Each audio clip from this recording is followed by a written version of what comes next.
Assalamualaikum warahmatullahi wabarakatuh. Shalom, Om Swastiastu, Namo Buddhaya. Salam kebajikan bagi kita semua. Izinkan kami dari kelompok 2 Hukum Lembaga-Lembaga Negara memperkenalkan diri terlebih dahulu. Saya Nur Hasana Arianti dengan NPM 110-110-2065 sebagai discussion leader pada hari ini. Izin juga memperkenalkan keempat sahabat saya. Di sini bisa dimulai dari Clarissa Cimena. Baik, terima kasih Hana. Perkenalkan, nama saya Clarissa Sendana dengan NPM 110-110-2000-58 akan dilanjutkan dengan teman saya Aulia Nuri. Baik, terima kasih banyak atas waktunya. Perkenalkan, saya Aulia Nuri Silmi dengan NPM 110-110-200-68. Selanjutnya boleh dilanjut oleh Muhammad Taufik. Baik, perkenalkan nama saya Muhammad Taufik Hidayat dengan NPM 110-110-200-76. Selanjutnya oleh Ailin. Baik, perkenalkan saya Ailin Griselda Petrol Aritonang dengan NPM 110-110-200-104. Akan saya kembalikan kepada Hana. Terima kasih. Baik, terima kasih teman-teman semua. Mungkin untuk mempersingkat waktu, kami lanjutkan ke agenda selanjutnya, yaitu pemaparan hasil review jurnal yang sudah kami baca sebelumnya. Untuk jurnal pertama, yaitu ada kekuasaan DPR dalam pengisian pejabat negara dalam sistem ketatanegaraan Indonesia oleh Mei Susanto, Rahayu Prasetyaningsih, dan Layani pada jurnal De Jure. Untuk Aulia Nuri Silmi, waktu dan tempat kami persilakan. Baik Hana, terima kasih banyak atas waktu dan kesempatannya. Saya akan memaparkan jurnal A, yaitu kekuasaan DPR dalam pengisian pejabat negara dalam sistem ketatanegaraan di Indonesia. Yang pertama itu terhadap bentuk-bentuk kekuasaan DPR dalam pengisian pejabat negara itu yaitu mengajukan, memberikan persetujuan, memilih, memberikan pertimbangan, dan menjadi tempat konsultasi.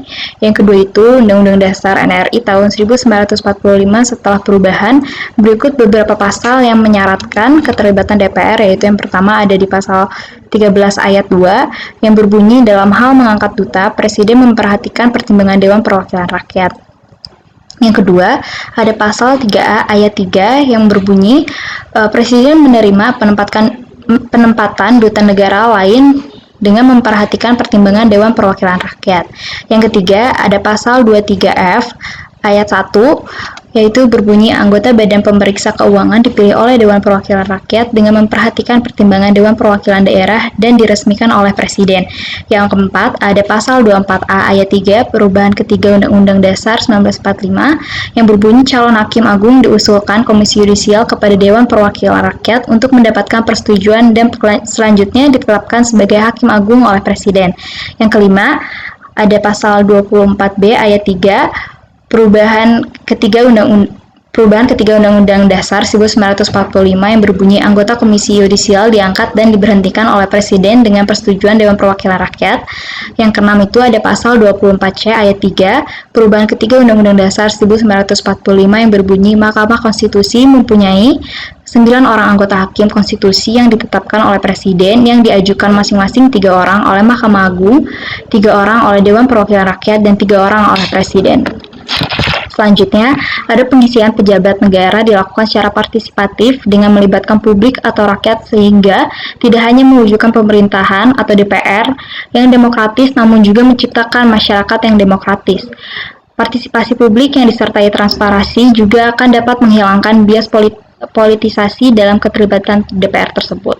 Selanjutnya, meluasnya kewenangan DPR dalam pengisian jabatan negara seolah-olah membenarkan argumentasi bahwa apabila sebelum reformasi atau sebelum perubahan Undang-Undang Dasar 1945 terjadi pemusatan kekuasaan pada eksekutif, maka setelah reformasi atau setelah perubahan NRI tahun 1945, kekuasaan tersebut bergeser pada legislatif.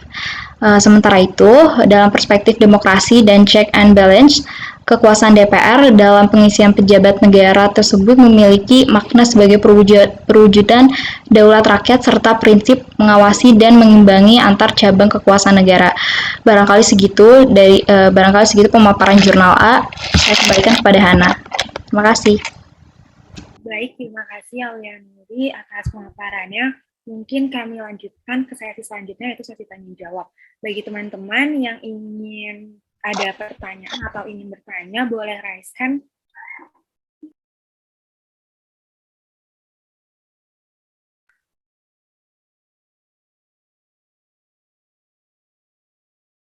Baik, Claresta Cendana mungkin boleh.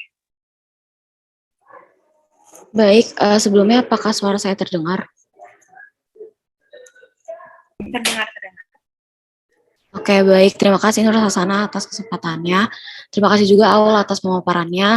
Saya di sini izin bertanya tentang di sini kan sudah jelas DPR dan Presiden ini sebagai memiliki kekuasaan gitu kan. Nah, bagaimana sih kayak kalau misalnya DPR dan Presiden ini nanti semena-mena dalam membuat undang-undang yang undang-undang itu justru akan merugikan rakyat seperti itu. Terima kasih. Baik, terima kasih banyak Claresta atas pertanyaannya. Sangat bagus sekali. Berikut jawaban dari saya. Yang saya tahu, apabila dalam proses pengesahan serta pengundangan undang-undang terdapat pelanggaran hukum, hal ini dapat menjadi alasan dilakukannya permohonan putusan kepada Mahkamah Konstitusi terhadap pendapat DPR atas dugaan bahwa Presiden telah melakukan pelanggaran hukum yang menyebabkan Presiden dapat diberhentikan dari jabatannya. Begitu jawabannya Claresta. Terima kasih. Terima kasih Aulia. Boleh untuk Aileen, silakan. Baik, terima kasih Aulia Nuri atas pemaparannya. Saya ingin bertanya, bagaimana jika ada anggota DPR berhenti di tengah-tengah masa jabatan? Terima kasih. Baik, terima kasih banyak Aileen atas pertanyaannya. Jadi anggota dewan yang berhenti di tengah-tengah masa jabatannya akan digantikan oleh calon legislator lain yang mengikuti pemilu legislatif melalui PAU atau pergantian antar waktu. Untuk dapat dipilih menjadi anggota dewan, calon legislator harus berusia minimal 21 tahun dengan latar belakang pendidikan minimal sekolah menengah atas atau SMA dan merupakan warga negara Indonesia yang sehat jasmani dan rohani. Calon anggota DPR juga diwajibkan berasal dari partai politik.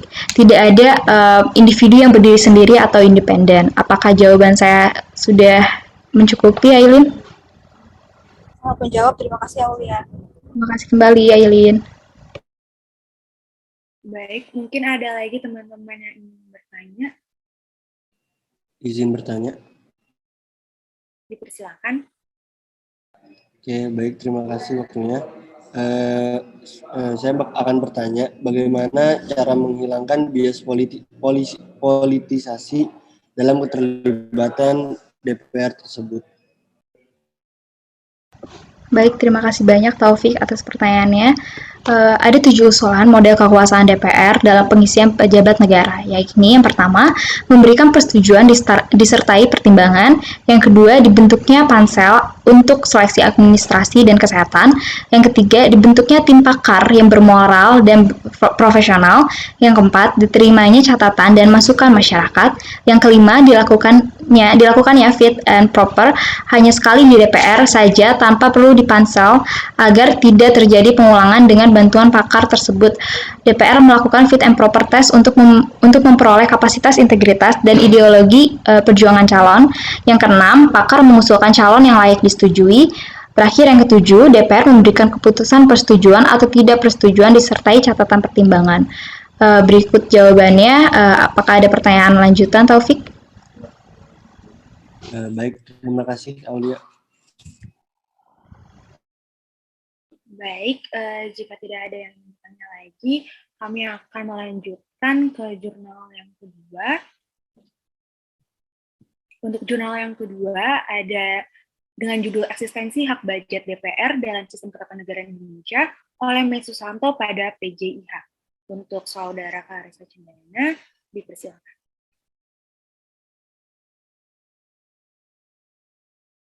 Baik, terima kasih Nur Hasana atas kesempatannya.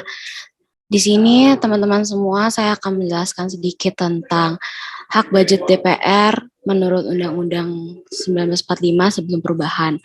Nah, sebetulnya hak hak budget DPR sebelum perubahan itu tertulis dalam pasal 23 ayat 1 yang berisi anggaran pendapatan dan belanja ditetapkan tiap-tiap tahun dengan undang-undang.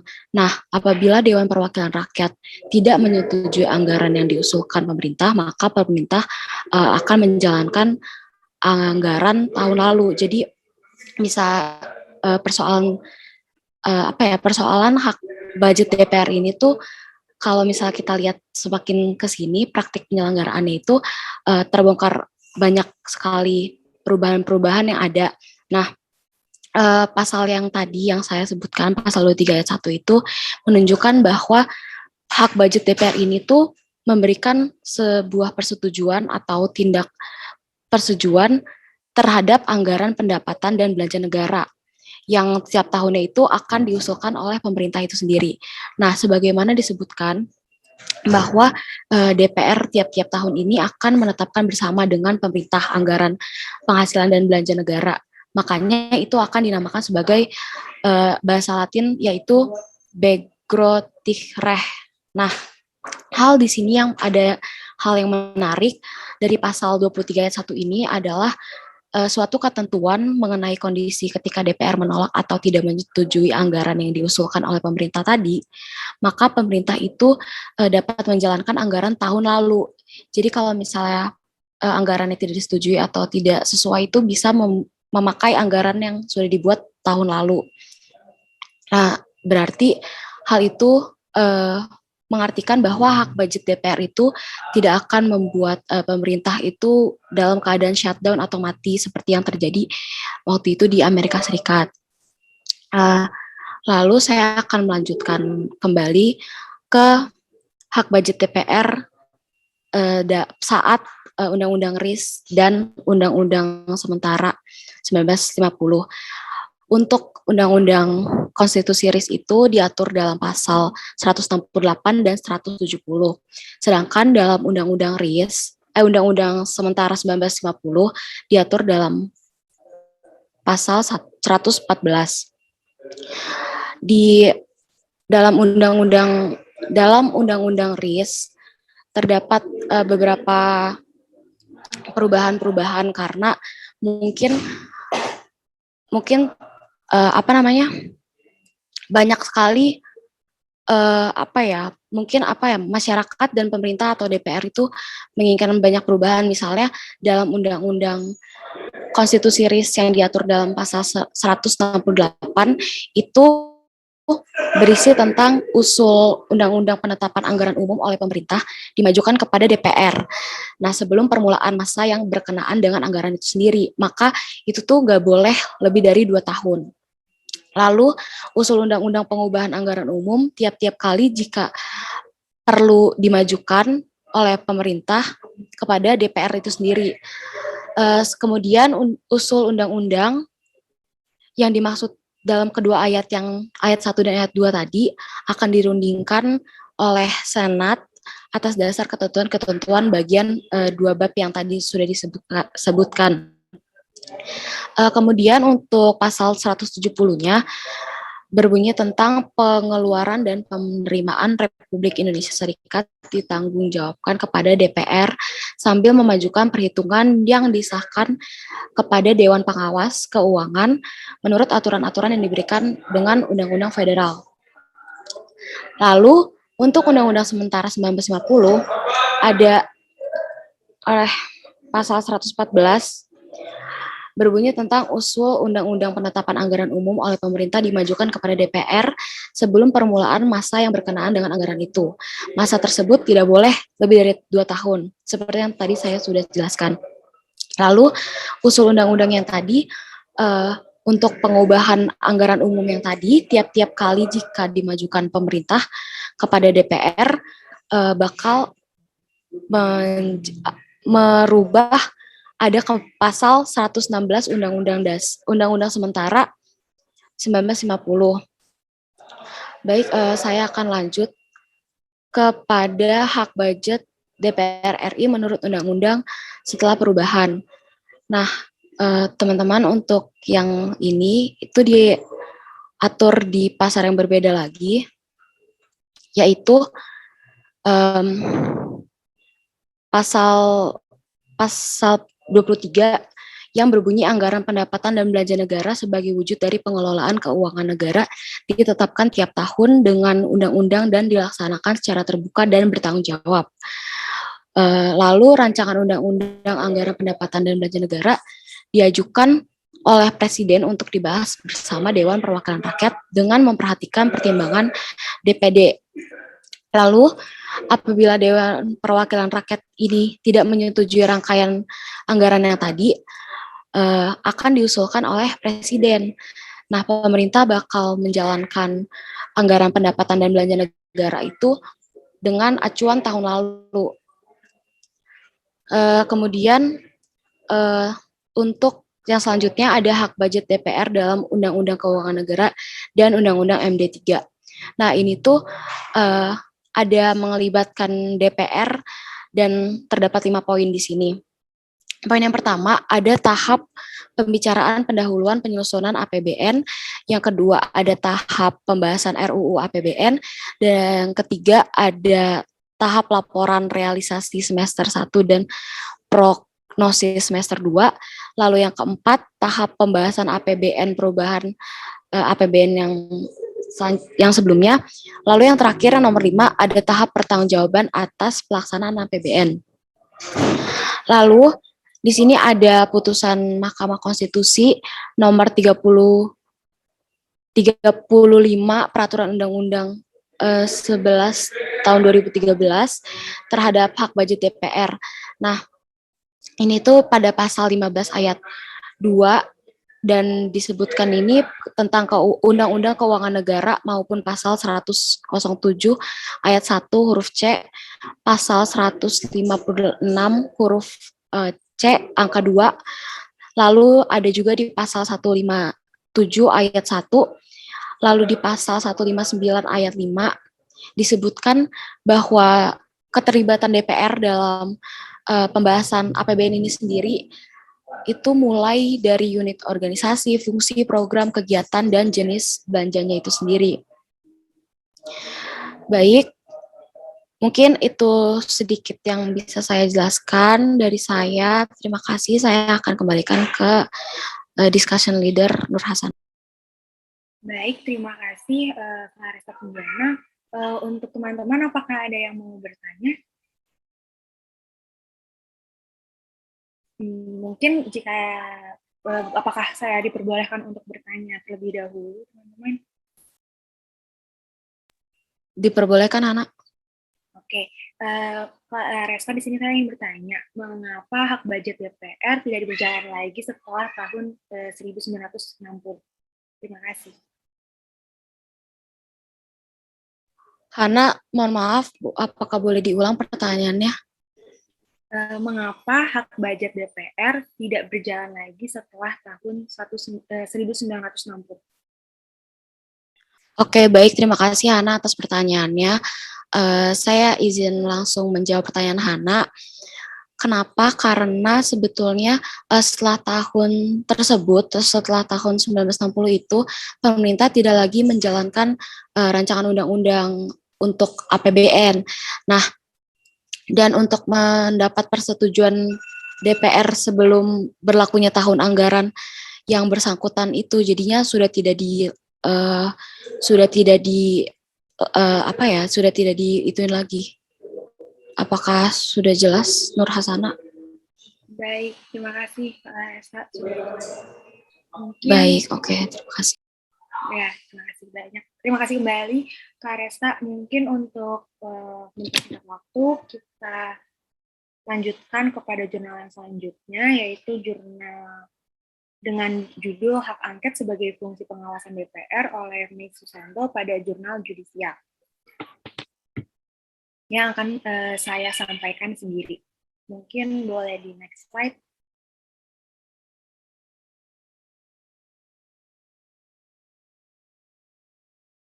Baik, terima kasih. Oke, putusan nomor 36/PUU/XV/2017 menguji konstitusionalitas objek hak angket Dewan Perwakilan. rakyat terhadap KPK. Putusan nomor 36 garing PUU strip XV garing 2017 sendiri tidak diputus secara bulat oleh 9 hakim konstitusi, melainkan terdapat perbedaan sudut pandang dari para hakim yang memutus perkara, yaitu hakim konstitusi mayoritas dan hakim konstitusi minoritas atau yang disebut dengan yang dissenting opinion. Di sini pertimbangan hakim konstitusi hanya sampai istilah dan arti saja tanpa memperdalamnya. Artinya hakim konstitusi mayoritas mengatakan menimbang bahwa dalam perspektif semantik dan historis, kata angket berasal dari bahasa Perancis enquête yang berarti penyelidikan, sementara hakim konstitusi, mohon maaf sebentar,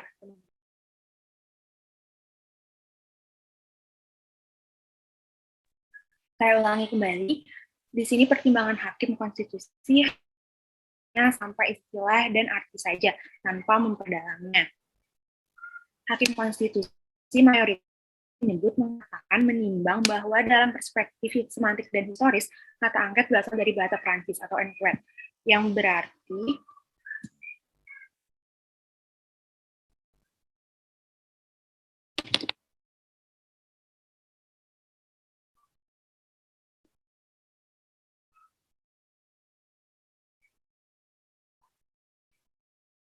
penyelidik. Sementara hakim konstitusi yang dissenting opinion hanya menyebut hak parlemen untuk melakukan penyelidikan, dalam bahasa Inggris disebut parliamentary investigation. Dari perspektif istilah tersebut, pertimbangan hakim konstitusi hanya sampai pada istilah dalam arti saja tanpa kemudian memperdalamnya.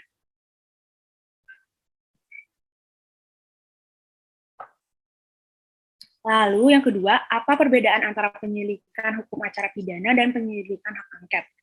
Penyelidikan dalam arti hak angket yang dimiliki oleh Badan Perwakilan atau Parlemen adalah enquête, inquiry, dan juga investigation. Hal tersebut berbeda dalam istilah penyelidikan dalam rangka penegakan hukum pidana yang padanan dalam bahasa Belanda ada opsporing. Pembedaan tersebut perlu dilakukan agar tidak terjadi kesalahpahaman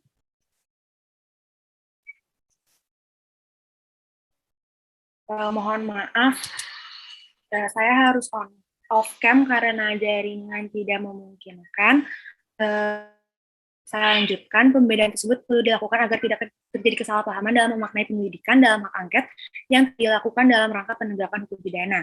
Lalu kata penyelidikan dalam tatanan hukum Indonesia lebih sering dipergunakan dalam rangka hukum acara pidana. Pada praktiknya dalam fungsi pengawasan yang dilakukan Kongres dijumpai bentuk-bentuk penyelidikan yang secara prinsip memiliki tujuan yang sama dengan hak angket. Kemudian poin yang ketiga, perbandingan penggunaan sistem hak angket berdasarkan sistem pemerintahan. Sejarah pertama kali dipergunakannya hak angket di Inggris sebagai bagian dari sistem parlementer. Kemudian, penggunaan hak angket di Amerika Serikat yang menerapkan sistem presidensial, pengadilan berpendapat bahwa Kongres memiliki kewenangan melakukan penyelidikan dan mempublikasikan kasus korupsi, maladministrasi, dan inefisiensi pada badan pemerintahan. Praktik demikian menunjukkan yang jelas Amerika Serikat memiliki sekaligus kewenangan dari hak interpelasi atau bertanya, angket, atau penyelidikan, serta menyatakan pendapat. Praktik ketatanegaraan di Amerika Serikat tersebut cukup untuk menunjukkan bahwa hak angket sebagai instrumen pengawasan relevan diberlakukan dalam sistem presidensial. Kemudian ada poin yang keempat, tujuan angket antara pertimbangan hakim mayoritas dan dissenting opinion ada perbedaan. Menurut hakim mayoritas, hak angket tidak harus selalu berujung pada penggunaan hak menyatakan pendapat, dan dissenting opinion ini hak angket sama-sama untuk pengawasan terhadap eksekutif. Lalu dapat disimpulkan bahwa KPK adalah organ negara independen yang tidak termasuk ke dalam organ eksekutif, legislatif, maupun yudikatif. Karenanya tidak heran jika dalam putusan ini terdapat 4 orang hakim konstitusi yang menyatakan pendapat berbeda, dengan menyatakan bahwa Komisi Pemberantasan Korupsi tidak dapat menjadi objek dari hak angket Dewan Perwakilan Rakyat, karena merupakan lembaga yang independen. Namun, berdasarkan putusan ini juga, KPK adalah objek hak angket dengan pertimbangan bahwa KPK termasuk lembaga penunjang dalam ranah eksekutif. Walaupun memiliki independensi yang dijamin oleh UU, namun penggunaan hak angket DPR tidak diberikan kepada KPK. Hak angket ini juga, hak angket DPR tersebut secara positif implikasi dapat digunakannya hak angket dalam rangka perubahan undang-undang sehingga dapat meningkatkan efektivitas legislasi. Namun, secara negatifnya berimplikasi dapat digunakannya hak angket secara eksesif terhadap kelembagaan yang dijamin independensinya dan terhadap objek yang seharusnya tidak dapat diselidiki karena dilindungi hukum, misalnya hak privasi dan penegakan hukum. Sekian dari jurnal C. Ada yang bertanya?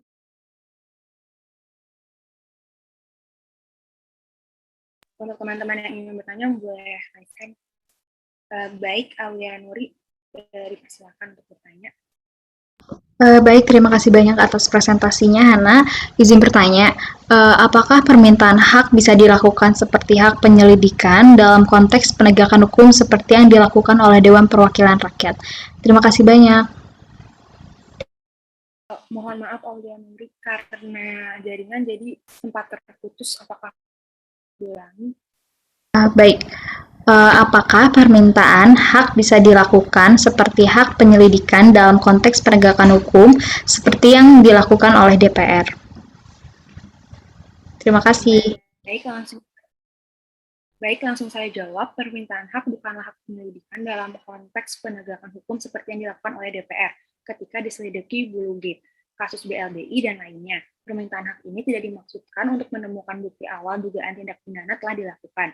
Ini akan menyelidiki keadaan pemerintah yang baik untuk mengetahui pelaksanaan tugas pemerintah dan penyelenggaraan negara, serta penganggaran negara. Hal ini untuk mencari bahan dari rumus kebijakan, termasuk penyelidikan orang yang mengisi posisi yang memerlukan persetujuan dan pertimbangan DPR. Mungkin segitu jawaban dari saya. Baik, terima kasih banyak Hana atas jawabannya, sangat membantu. Terima kasih banyak. Oke, untuk Claresa dipersilakan. Baik, Hana, terima kasih atas kesempatannya. Saya izin bertanya tentang pendapat Anda sendiri. Apakah hak angket yang sudah Anda jelaskan tadi membawa dampak yang signifikan atau tidak? Terima kasih, Hana. Baik, menurut saya hak angket ini tuh belum tentu berdampak signifikan bagi pembentukan kebijakan yang lebih baik di bidang perpajakan. Seperti realitas hak-hak angket sebelumnya, nasib panitia khusus angket pajak DPR jika benar-benar terwujud, mungkin akan berhenti sebagai heboh politik yang sekedar menaikkan posisi tawar sejumlah partai atau politisi ketimbang mengubah kebijakan perpajakan secara mendasar.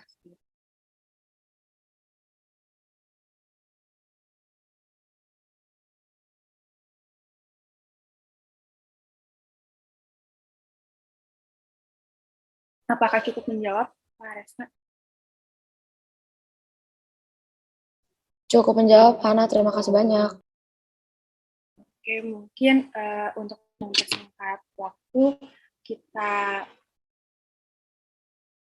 lanjutkan ke jurnal yang selanjutnya, yaitu jurnal dengan judul Pelembagaan Oposisi dalam Badan Perwakilan Rakyat Indonesia oleh Mei Susanto pada buku 90 tahun Prof. Sri Sumantri. Untuk sahabat saya, Aileen, waktu dan tempat dipersilakan. Baik, terima kasih. Oke, saya akan menjelaskan tentang pelembagaan oposisi dalam Badan Perwakilan Rakyat Indonesia. Yang pertama ada oposisi itu sendiri. Oposisi dalam ilmu politik, istilah oposisi lahir dari tradisi pemerintahan parlementer. Dalam parlemen ada partai atau gabungan partai yang berkuasa dan membentuk kabinet, serta ada partai atau gabungan partai yang tidak berkuasa atau memainkan peran kontrol. Pihak yang memainkan peran kontrol ini disebut oposisi. Karena memiliki posisi strategis sebagai pengawas dan pengontrol pemerintahan, maka oposisi pun dianggap penting dalam pelaksanaan demokrasi, terutama demokrasi material yang mengutamakan aspek keberpihakan pemerintah kepada rakyat. Oposisi dianggap penting dalam pelaksanaan demokrasi, terutama demokrasi material yang mengutamakan aspek keberpihakan pemerintahan kepada rakyat. Serta berbagai pandangan dari para ahli menunjukkan bahwa oposisi selalu terlembagakan di badan perwakilan, sehingga hal ini menekankan pentingnya lembaga oposisi dalam badan perwakilan. Yang kedua ada oposisi dan sistem pemerintahan. Berhubung Indonesia menganut sistem pemerintahan presidensial, dalam sistem presidensial, dua cabang kekuasaan, baik legislatif dan eksekutif, dipilih langsung oleh rakyat. Tidak jarang, Presiden sebagai kepala eksekutif harus menerima kondisi partai politik yang mendukungnya adalah minoritas. Akibatnya, seringkali sistem presidensial terjebak dalam pemerintahan yang terbelah atau divided government. Karena itulah, banyak kalangan yang meragukan keberlangsungan dan stabilitas pemerintahan dalam sistem presidensial, apalagi yang dikombinasikan dengan sistem multipartai. Contohnya, dalam konteks sistem presidensial di Amerika Serikat, kita dapat melihat Partai Republik dan Partai Demokrat sebagai dua partai terbesar yang saling bergantian memperebutkan jabatan presiden dan memperebutkan keanggotaan Kongres atau Senate dan House of Representatives yaitu DPR itu sendiri. Dalam hal Partai Republik memenangkan presiden, maka anggota Kongres Amerika yang berasal dari Partai Republik akan mendukungnya. Sementara yang berasal dari Partai Demokrat akan berupaya untuk melakukan pengawasan dan koreksi atas kebijakan-kebijakan presiden tersebut. Lalu ada demokrasi Pancasila. Terdapat 3 cita-cita dalam demokrasi Pancasila, yaitu yang pertama, adanya cita-cita rapat. Cita-cita rapat ini sudah hidup dalam sanubari rakyat Indonesia dari zaman dahulu hingga sekarang. Rapat memiliki arti tempat rakyat banyak atau utusan rakyat untuk bermusyawarah atau mufakat atas berbagai persoalan yang menyangkut orang banyak. Kedua, adanya cita-cita masa protes, yaitu hak rakyat untuk membantah dengan cara umum atau terbuka dengan peraturan negeri yang dianggap tidak adil. Hak menyelenggarakan protes ini sudah hidup di tengah rakyat Indonesia sejak lama, dari zaman Majapahit misalnya. Ada tradisi PP atau berjemur beramai-ramai untuk menyampaikan aspirasi kepada penguasa. Kegiatan protes ini tidak hanya dilakukan secara berkelompok, tetapi juga secara individu atau perorangan. Yang ketiga ada cita-cita tuang-menolong dan kolektivisme. Menurut Bung Hatta, masyarakat Indonesia sangat berpegang teguh kepada semangat tolong-menolong dan gotong royong. Pekerjaan-pekerjaan besar seperti membangun rumah atau turun ke sawah biasanya dikerjakan secara bersama-sama atau gotong royong. Yang terakhir ada pelembagaan oposisi dalam Badan Perwakilan Rakyat. Dalam realitanya, di Indonesia, oposisi seringkali hanya digunakan untuk perebutan jabatan. Penyalahgunaan oposisi juga menyebabkan mandulnya salah satu tugas dan fungsi Badan Perwakilan, yaitu fungsi kontrol dan check and balance. Problem yang muncul di dalam oposisi di Indonesia ini hanya untuk memperebutkan jabatan. Misalnya, di DPR RI periode 2014-2019, oposisi dipergunakan sebagai alat untuk meraih jabatan pimpinan di badan perwakilan tersebut. Akibatnya, terjadi saling jegal dan perpolitikan menjadi gaduh. Pemerintahan Jokowi pun berada pada bayang-bayang oposisi yang menguasai DPR. Mungkin itu saja pemaparan dari Jurnal D. Apakah ada pertanyaan?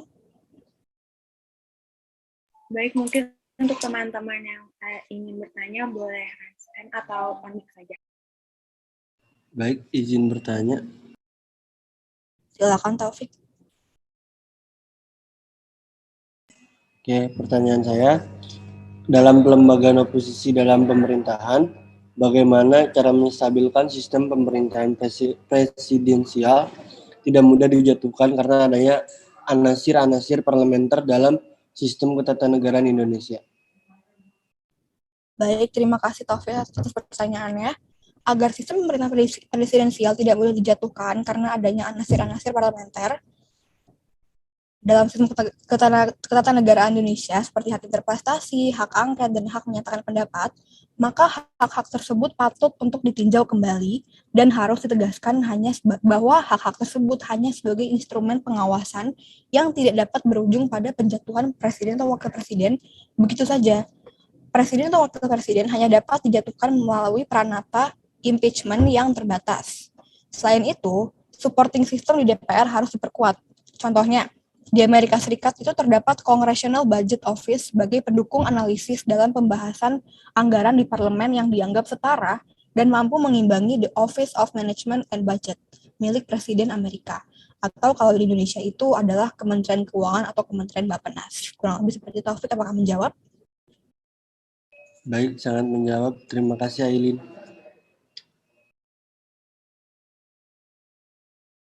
Baik, untuk teman-teman, apakah ada yang ingin bertanya? selanjutnya.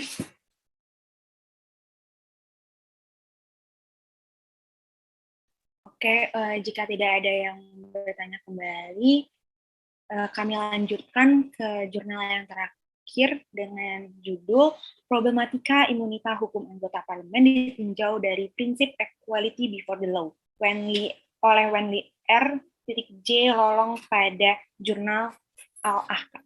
Untuk Muhammad Taufik Hidayat, waktu dan tepat, saya persilakan. Baik, sebelumnya izin memastikan dulu apakah suara saya terdengar dengan jelas. Terdengar dengan jelas. Oke, baik, terima kasih. Di sini saya akan menjelaskan tentang problematika imunitas hukum anggota parlemen ditinjau dari prinsip equality before the law-nya. Mungkin pertama-tama imunitas hukum bagi pejabat negara khususnya anggota parlemen akhir-akhir ini menjadi sebuah persoalan yang cukup pelik yang terus diperdebatkan keberadaannya, terutama penerapannya juga gitu. Banyak pro kontra yang muncul terhadap perlu tidaknya imunitas hukum bagi pejabat negara dalam tujuan untuk memaksimalkan pelaksanaan tugasnya. Terakhir berkembang wacana bagi perlunya personil pejabat negara di bawah Komisi Pemberantasan Korupsi atau KPK untuk memiliki hak-hak istimewa. Kepemilikan hak imunitas ini menjadi sebuah isu menarik di tengah berkembangnya polemik kriminalisasi anggota KPK saat ini. Mungkin yang selanjutnya saya akan menjelaskan tentang konsep dari imunitas hukum itu sendiri. Konsep dari imunitas hukum itu sendiri dalam imunitas merupakan terjemahan dari kata immunity yang berarti kekebalan. Kekebalan berasal dari kata kebal dalam bidang hukum, artinya tidak dapat dituntut. Imunitas hukum di Indonesia sendiri merupakan sebuah hak yang diberikan negara untuk dimiliki oleh pihak legislatif dan pihak eksekutif dalam konteks menjalankan tugas negara. Contohnya dapat kita temukan adanya imunitas hukum pada anggota DPR dengan berdasar pada landasan ketentuan dalam negara. Pasal 20A Undang-Undang Dasar 1945 menegaskan imunitas sebagai salah satu hak individual yang dimiliki oleh setiap anggota DPR dalam menjalankan tugasnya. Lalu Munir Fuadi menjelaskan bahwa secara umum pengertian fungsi legislatif yang dilindungi berdasarkan konsep hak imunitasnya mencakup hal-hal sebagai berikut. Yang pertama itu kebebasan untuk berbicara dan berdebat di dalam sidang-sidang atau rapat di parlemen. Yang kedua, pemungutan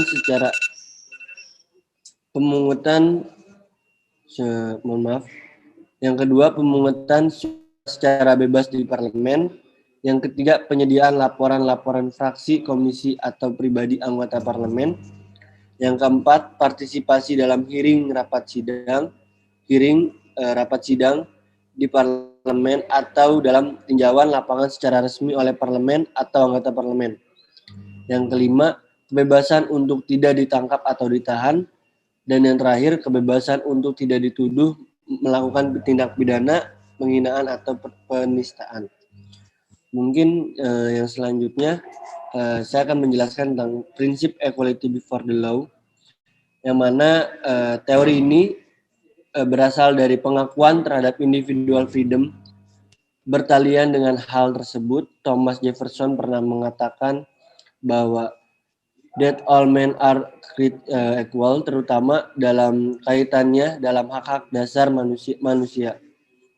Pasal 27 ayat 1 Undang-Undang Dasar 1945 menyatakan bahwa segala warga negara bersamaan kedudukannya di dalam hukum dan pemerintahan dan wajib menjunjung hukum dan pemerintahan itu dengan tidak ada kecualinya. Artinya semua orang itu diperlakukan sama di depan hukum.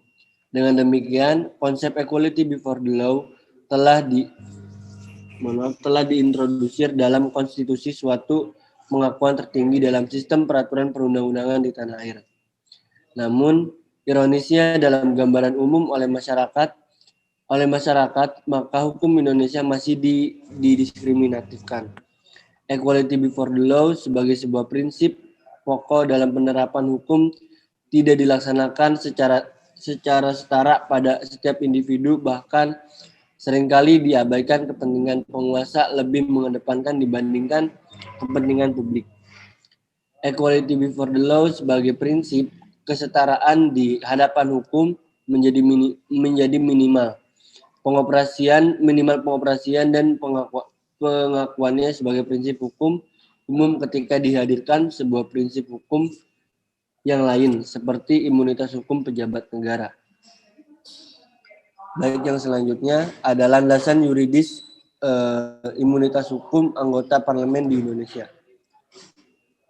Yang pertama itu diatur dalam pasal 224 Undang-Undang Nomor 17 Tahun 2014 tentang MPR, DPD, dan DPRD atau Undang-Undang MD3. Yang selanjutnya juga ada pasal 20A ayat 3 Undang-Undang Dasar Negara Republik Indonesia tahun 1945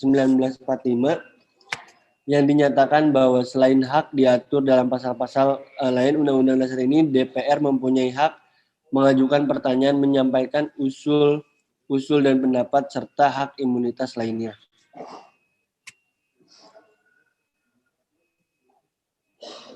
Oke, mungkin yang selanjutnya, prinsip equality before the law dalam hubungan dengan imunitas parlemen.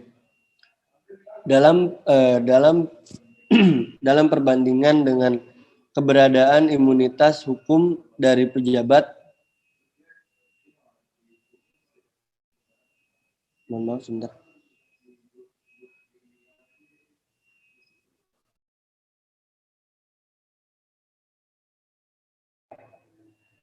Dalam perbandingan dengan keberadaan imunitas hukum oleh pejabat negara, dalam hal ini anggota parlemen sepertinya mendapatkan penentangan yang sangat keras di hadapan prinsip equality before the law. Oke, mungkin dilanjut imunitas dalam hukum pidana. Dalam hal ini tanpa kita sadari akan imunitas hukum bagi anggota parlemen ini akan mendorong adanya jurang kesenjangan, khususnya ketidaksetaraan antara warga negara dengan pejabat negara. Dalam hal ini contohnya adalah anggota-anggota parlemen. Mungkin yang selanjutnya imunitas hukum dalam konsep keadilan sosial.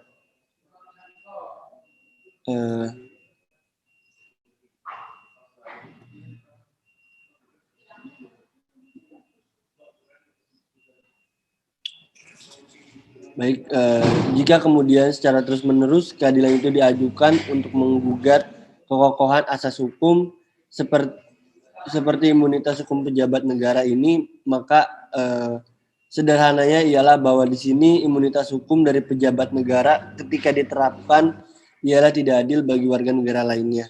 Dalam konteks kesetaraan di hadapan hukum atau equality before the law, dalam artiannya selanjutnya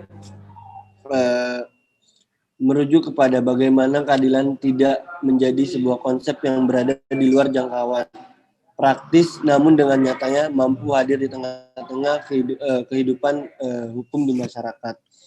Jadi masih banyak sekali problematika dari imunitas hukum atau urgensi dari imunitas hukum bagi anggota parlemen, karena banyak sekali ketika salah satu anggota parlemen itu sudah diberikan imunitas hukum dan malah berlaku sewenang-wenang terhadap hukum itu sendiri. Lalu landasan-landasan hukumnya juga masih harus terus dikaji karena harus berdasarkan asas-asas keadilan sosial dan juga asas-asas hukum lainnya. Mungkin itu saja yang bisa saya sampaikan. Selanjutnya dikembalikan lagi kepada Hana. Baik, terima kasih Kipot. Mungkin untuk teman-teman ada yang ingin bertanya, boleh raise hand. Dipersilakan Aileen. Baik, terima kasih Taufik atas pemaparannya. Saya ingin bertanya, bagaimana perbandingan kepemilikan hak imunitas di salah satu negara, contohnya mungkin Australia. Terima kasih Taufik.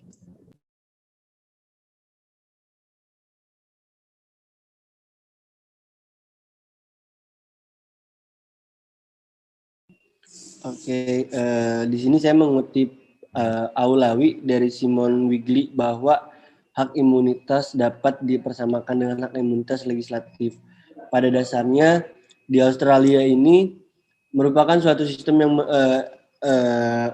hak imunitas di Australia ini merupakan sistem yang memberikan kekebalan terhadap anggota parlemen agar tidak kenai sanksi hukuman. Bahkan di Australia ini pelaksanaan hak imunitas sudah merupakan senjata efektif bagi legislatif hampir di semua parlemen untuk mendapatkan melaksanakan tugas dan wewenangnya. Lalu juga pelaksanaan parlemen di Australia bahwa hak istimewa parlemen mengacu pada dua aspek penting. Pertama yaitu hak istimewa atau hak imunitas atas parlemen itu sendiri, serta yang kedua itu imunitas atau kekebalan untuk melindungi integritas dari para anggota parlemen dalam melaksanakan tugas dan wewenangnya, terutama kekuasaan untuk memberikan sanksi terhadap pihak yang tidak menghormati parlemen. Pelaksanaan atas hak imunitas ini menjadi sangat luas dan menjadi dasar bagi anggota parlemen dalam melaksanakan tugas dan wewenangnya. Jadi berbicara perbandingan kepemilikan hak imunitas di Australia ini, hak imunitas hukum bagi anggota parlemen di Australia ini sangat tinggi dan menurut saya juga yang saya sudah baca di jurnalnya bahwa hak imunitas yang ada di Australia ini sudah berjalan dengan sebagaimana fungsinya dan landasan-landasannya juga sudah berdasarkan asas hukum dan asas-asas keadilan yang berlaku untuk masyarakatnya. Mungkin itu saja ini. Terima kasih banyak Taufik, sangat menjawab. Baik, mungkin apakah ada teman-teman yang ingin bertanya kembali? Jika tidak ada, izinkan saya bertanya. Saya ingin bertanya, jadi sebenarnya apa saja yang menjadi problematika imunitas hukum?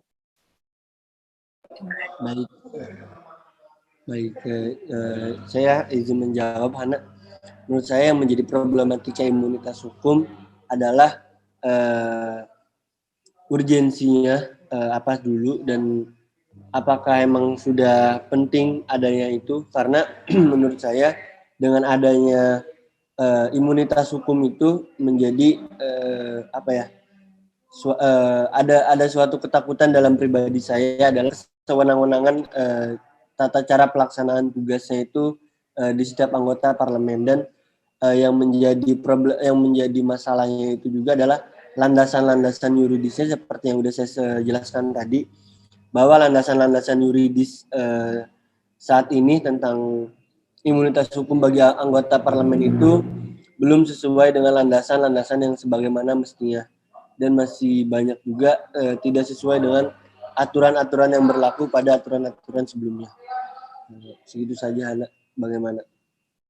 Baik, terima kasih Taufik atas jawabannya. Mungkin teman-teman, karena tadi pemaparan dari Taufik adalah pemaparan yang terakhir, sebelum saya tutup ke kesimpulan, apakah ada teman-teman yang ingin bertanya mengenai pemaparan yang sebelum-sebelumnya? Sudah cukup, Hana. Baik, terima kasih teman-teman. Mungkin langsung saja saya paparkan kesimpulan dari seluruh jurnal yang tadi sudah dibacakan oleh teman-teman. Sebentar ya.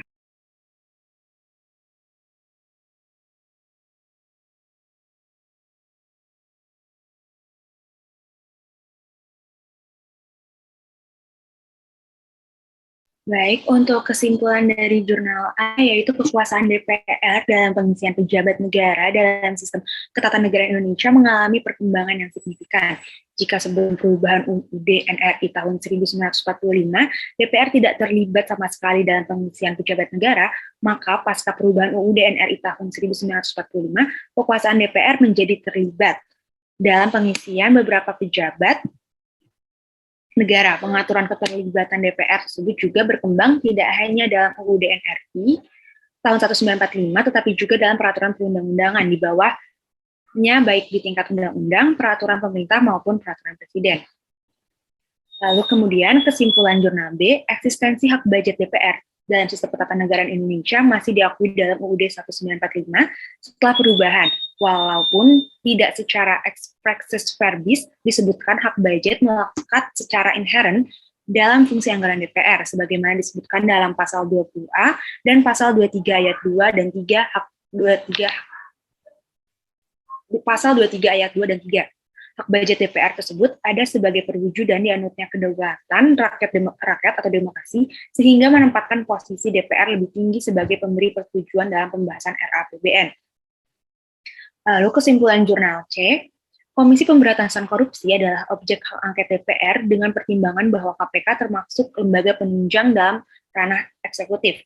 Walaupun memiliki independensi yang dijamin oleh UU, namun penggunaan hak angket DPR tetap diberikan kepada KPK.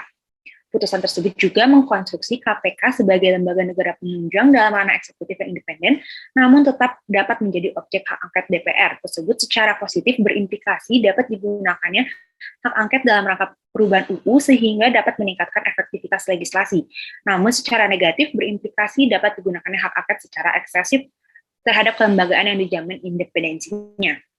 Kemudian, kesimpulan dari jurnal D, agar oposisi tidak berujung pada asal bunyi dan asal beda yang menimbulkan instabilitas politik dan mengancam bangunan sistem pemerintahan presidensil, maka anasi pengawasan sistem parlementer di DPR seperti hak interpelasi, hak angket, dan hak menyatakan pendapat patut ditinjau ulang dan ditegaskan tidak dapat menjatuhkan presiden di tengah jalan. Kemudian yang terakhir kesimpulan jurnal E, prinsip equality before the law sebagai prinsip dasar dalam konsep hukum dan hak asasi manusia diakomodir dalam konstitusi oleh pembentuk negara, yakni pada pasal 27 ayat 1 Undang-Undang Dasar 1945. Pasal ini menyatakan bahwa segala warga negara bersamaan kedudukannya di dalam hukum dan pemerintahan wajib menjunjung hukum dan pemerintahan itu dengan tidak ada kecualinya. Dengan berdasar pada pasal 27 ayat 1 UUD 1945 yang di dalamnya terkandung prinsip equality before the law dan penyataannya memaksa asas imunitas hukum bagi anggota DPR, parlemen untuk diberlakukan secara terbatas. Mungkin sekian yang dapat saya simpulkan. Mohon maaf jika tadi saat presentasi banyak ada salah kata atau kekurangan. Mungkin karena agenda kita hari ini sudah selesai, saya akan tutup diskusi ini. Terima kasih kepada seluruh teman-teman yang sudah mempresentasikan hasil bacaannya pada jurnal. Untuk itu, wassalamualaikum warahmatullahi wabarakatuh. Om Santi Santi Om Namo Buddhaya, salam kebajikan bagi kita semua. Terima kasih banyak, teman-teman.